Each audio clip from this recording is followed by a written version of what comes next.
So we are at the Manor Hotel in West Auckland with director Dean Midas, and we are going to have a little bit of a tour around the hunting ground of Eve Valentine. So, Dean, over to you. So this area is in the films quite a lot, and this famously was the big fight between Dolly and Eve in Homecoming, and then they came down here and heard a noise from up there, and unfortunately this is a scene my mum has never forgiven me about. They made two innocent people put their costumes on and go out that door to face a firing range. Sorry, Mum. But it's not real. So she's never forgiven me for that. But yeah, a lot of the scenes in the films happen around here and in this really famous room, the Knight's Hall, which is just beautiful. When you do come back to a location which has very much been part of Eve's history, for you as a director, what does that feel like? I absolutely love this place. I mean, the staff, General Manager Jonathan and Sarah have just been amazing to us throughout the years, the last 5 years. And I don't know, it feels weird when I come back. It still gives me a little bit, because I think that scene got filmed there, that scene got filmed there. I mean, famously, Officer Reed, as we know, he came down here, he heard a noise and he turned round, and the secret door, Eve came out. And as we know, it didn't end particularly well for Jason. He's still alive, but, and that was one of Eve's first attacks, shall we say. But no one knew, because no one really knows that door's there, which is quite good. So as soon as we realised that, there's a little secret entrance, and that takes us, which we'll visit later, to room 18, which we class as Eve's room. So it's a little secret passage to get in and out without anyone knowing that she's here. Brilliant. Nice one. And the great thing about it is it's set up quite nicely for Eve to roam about. It's beautiful. I mean, it is, as I said to you, it's like a big film set anyway. I mean, if this was used in a Halloween franchise or a Scream franchise, they would just be rubbing their hands together, because the place is just perfect. No, I mean, it's beautiful and it's great for guests, but in terms of for scary, the little corridors, the little off-spin rooms, it's heaven for me, but hell for some people. who's hiding around the corner. But certainly for Eve, it's definitely heaven. Brilliant. Let's continue. Knight's Hall. Yes, many a battle has gone down here. So the first ever fight took place in Dolly v Eve, the first one. And Eve very quickly realised that not only is the spade Dolly's weapon, but it's also her kryptonite. So if it's used against her, it can hurt. And she realised very quickly. But then also realised that Dolly is just pretty much supernatural and can take anything. And after giving her what can only be described as a good beating, she literally sat back up, and let's just say, I can't use the words that Eve actually said. It's my favourite bit. Let's just say Eve was a bit shocked. and then very quickly realised that however tough she is, her sister is much tougher. So she realised then that she was onto a losing battle, unfortunately. And it's just the way that Dolly turns her head, isn't it? That kind of like menacing, innocent way. The way that Faye portrays Dolly is just fantastic, and a lot of people do say that. She's obviously, an part-time actress anyway, so she really takes on the role, excellently. As does Sam with Eve, Sam and Eve, and obviously a couple of other people have played Eve, but Sam is the main one, obviously, and Ellie Diamond, who played it, who's actually stood in for both characters on quite a number of times, also takes on the role really well. And as we know, sorry, spoilers ahead, spoilers turn off now. In All Hallows Eve Rebirth, the doctor to Rag Dolly actually turns out to be wearing the costume, Eve's costume. So a copycat killer. So what do you think you live about having Sam in terms of what she brings to the character of Eve Valentine? Well, Sam is just a really brilliant person as well, professional. She's been in the industry for a very long time with her singing, and obviously now she's a top class DJ. Obviously her acting is very good, and like you say, and to have her involved was a dream come true. I still remember the conversation when I thought, who would make the perfect Eve, and I thought of the character and what I wanted the character without the costume on to look like, and Sam probably was it. Dark hair, reasonably tall, and obviously she just fits it so well. So when you go to Sam and say, by the way, I want you to play a character that's going to kill a lot of people, how's that conversation go down? It was a little bit of a tiptoe one, because I wasn't expecting the answer to be yes. I did obviously have to speak to a management team as well, and explain to them the situation. But they were like ready to embrace it, and Sam's still ready to embrace it. Sam is busier than ever now. Sam is just so busy with her Capital and all of her shows that she's doing, and for her still to want to do it is a huge compliment to everyone involved with the films, because she still wants to be part of this famous character. Yeah, brilliant. So no spoilers, but in the new Eve Valentine, this is the opening, and it's a strong scene. It's a tough scene, and I think some people might find it tough. But what I needed to do was introduce how young Chloe, who was like 10 at the time, how did she become or start to become Eve Valentine. So it's a strong scene, and I think people will agree with me when they watch it. But it is just our way of launching how it all began. So when you are starting with a powerful beginning, how's the best way to kind of like soften the blow so it's not like too like, oh my god, what just happened? So what I basically have to do is they're obviously child actors. I get that the parents are on set every minute of it. I brief them. The kids are obviously briefed completely. Let's go and have a look out towards here. It's beautiful out here as well. And literally, I have to brief them and stuff. They're young little actors. They know the score. They know the situation. They know it's not real. It's make believe. But like I say, you have to have the parents on set at all times. So just so they know what's going on. Can't wait there. Eve's left some other spiders around.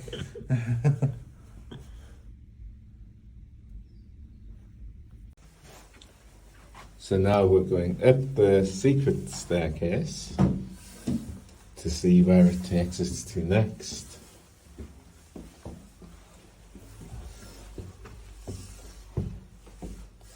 A very famous hallway, if you have watched the films. Yes. Here we go. So this will take you two ways. The wrong way. If you're a fan of Eve, this is up to heaven.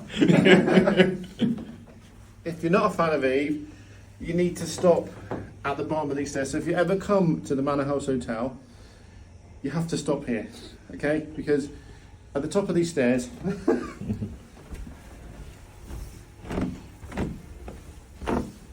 it's like heading into the lion's lair. it is. Here it is. Room 18, also known as Eve's room. But obviously, what I also like about this is there's a room here, but you've got this bit here. And as you're coming up there for filming, is she behind there? Yeah. Is it what is behind there? And it's just perfect. But yeah, and this was the first time that we found out. I came back along here. Came in through the door. Sam was on the phone talking. No one knew what was going on, and she opens the drawer to pull out the Eve mask for everyone to finally go, oh, because I teased it as Sam being just a cameo. Yeah. And it got in the press as a cameo because I didn't want to give away the big twist that Sam was actually the main character. Yeah. So, and that might be someone in there. So we might not be able to, that is the. So yeah, when you get to them stairs, stop. unless you want to go in there, but you might not come back out. And the other scene, which people from Valentine's Eve 2, was when she was getting the selfie in the doorway. Yeah. People, again, that's another scene people don't. She's getting a selfie. I'm outside Eve's room. Well, unfortunately, Eve's in there. And as with many of her victims, it was a cowardly attack. And that's the thing that people say about Eve. The Eve character is a lot of not expecting killings. She doesn't give you the chance to defend yourself. It's like literally in the back or in the shoulder, or so you can't turn. It's by the time it's too late.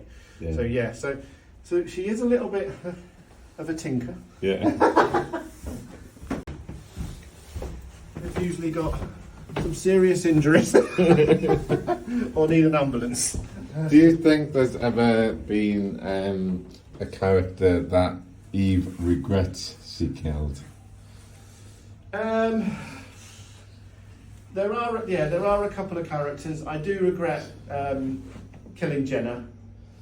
Jenna, obviously Leroy, who does most of the songs with Sam. So I basically got Jenna back as the person that, again, spoilers ahead, spoilers. So at the end of Dolly v Eve, we see Eve get shot and apparently carried away in a blood-soaked sheet by the ambulance. And she's covered over, so gone. But Jenna comes in to help him nurture her back. I think more under Eve's, if you don't, you're going to go, kind of thing. And then obviously the sad scene is that she helps to bring her back, and then for some bizarre reason Eve kills her. So that is a character probably maybe should have brought back. So we are now in one of the other rooms here at the Manor Hotel. Dean, tell us about the history of this room. So this is the ending to Valentine's Eve 2, and the big scoop about this is, and I've very rarely told many people about this, but it was during COVID time, so it was quite difficult to get it pulled together, and I wasn't happy with the ending, so I changed the ending. But the problem I didn't anticipate was that we got some really heavy snow that in the build up to Valentine's Eve, so people couldn't get it for filming, or it was dangerous to travel. So we literally, the ending to Valentine's Eve 2 was filmed the night before the film was released. Wow. And that is, I haven't told many people. So we were all in here on the Friday. I think I released it on the Saturday. We were all in here on the Friday night filming for about 4 hours, 5 hours. And I went home and was up till 3-4 o'clock in the morning, editing the ending to do it, and it came out really well, considering, and not many people sort of know that was the case. But so it looks different now than it did then. So Jason was stood here as Jenna came into the room, and then as he's getting told the story, Eve comes down through this. There's a room there, came down the stairs, and Jason then suddenly, she's still alive. And then obviously Jenna explains, and Eve explains that she helped her get back to health. Mm-hmm. To which then Valentine then kills her, which is lovely.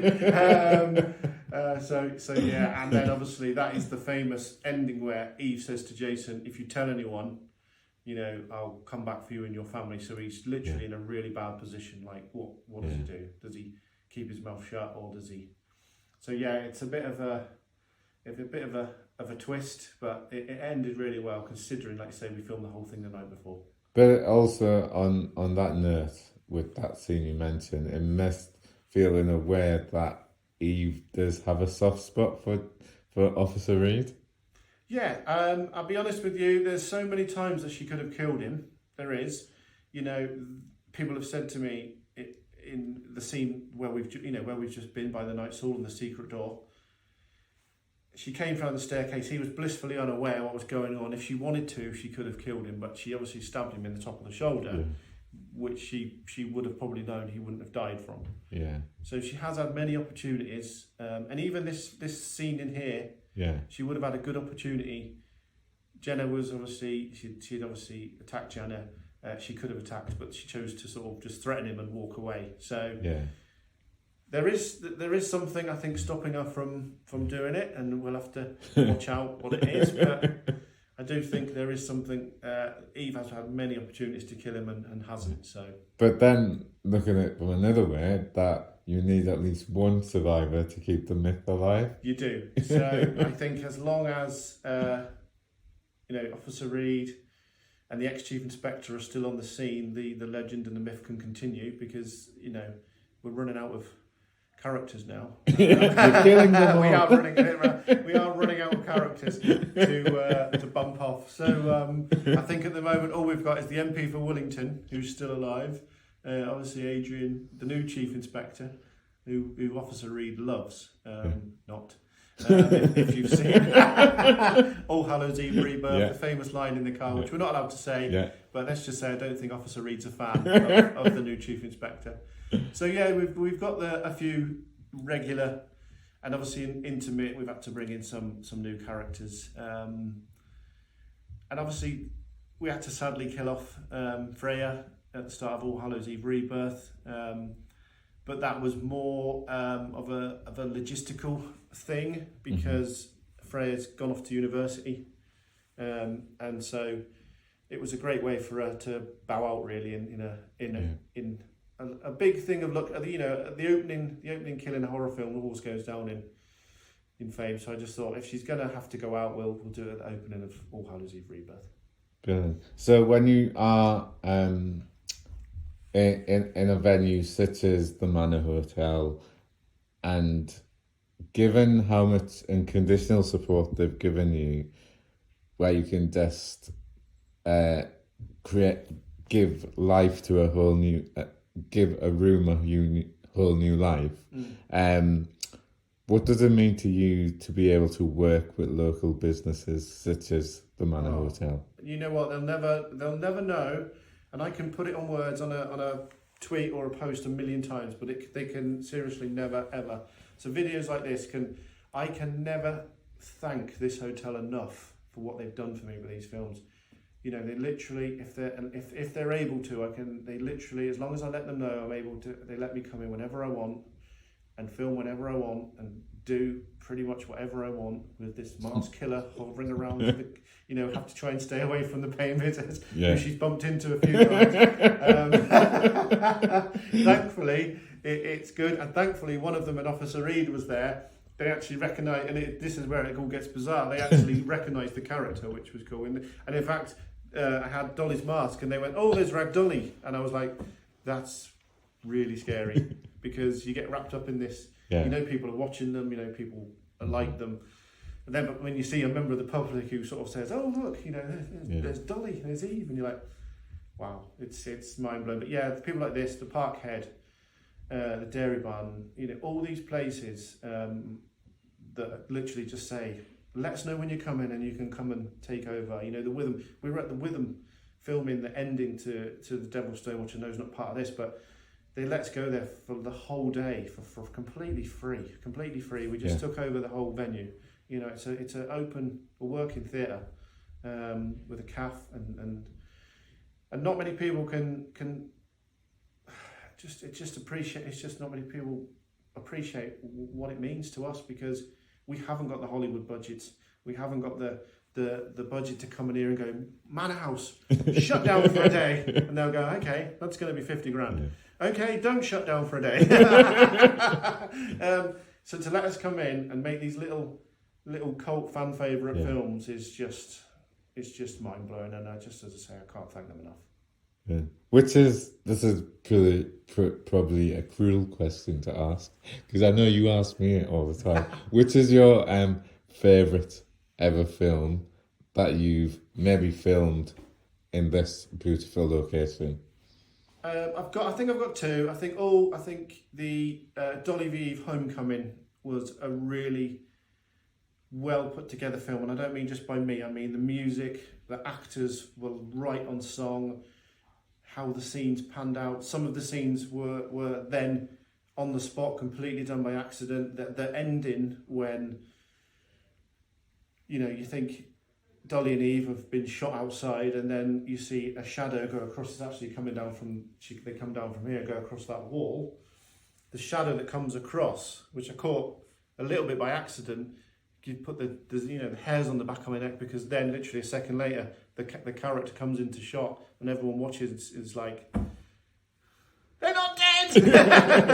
and and Eve's just got a little police, even to be more, to rub it more in him. She's got a police baseball cap on and she's going out just to rub it in even more. And then obviously Dolly takes the chief inspector then out at a knife point so they can both get away. So I got a bit of a fan favourite for that one. I do like Homecoming. It was just just one of them films that everything just went to plan and everything went well. Brilliant. Thanks so much. Let's continue. So here we are in the iconic reception area at the Manor Hotel. So Dean, tell me about this beautiful scene. So at the end of the Dolly v Eve first film, Mars was moving on his own there. Did you see that? Obviously what I did, I got a scene of the police or whatever putting the masks down on the reception, and then I come back down the corridor for the end, and the mask is gone. So just to say, is she still alive? Is she still with us? This is the actual mask as well that we use in the films. So she's very, very famous and also a bit scary, so we'll leave it on there. But we also filmed Dolly v Eve Homecoming, the famous scene where people very quickly realise that Dolly and Eve have not been shot by the marksman. Sorry, Mum. And I got the shadow coming down there as they come down. And then the first one to come through was Eve. And I was sort of sat right down here to get her as she came through with her baseball cap on. So followed by Dolly. And then the two of them go out to get into my car, because it was my car they used. And then the pair of them drive off into the sunset. Officer Reed comes down, sees that Adrian's there, the ex-chief inspector, and is thinking, have you helped them get away? What's going on? And walks off in absolute disgust because the two evil sisters have managed to get away again. So, like, when you do think about the amazing journey that the films have taken, it's global audience where people could be watching Eve at the same time we're watching EastEnders or Corrie. How's that make you feel? Has the reality of it sunk in? Do you know what? I don't think it has, if I'm brutally honest, because we've obviously continued this. This is about the 5th year we've continued now filming, and I'm always writing and always thinking of new ideas for the characters and always promoting them continuously. I don't think it ever will sink in until in my chair,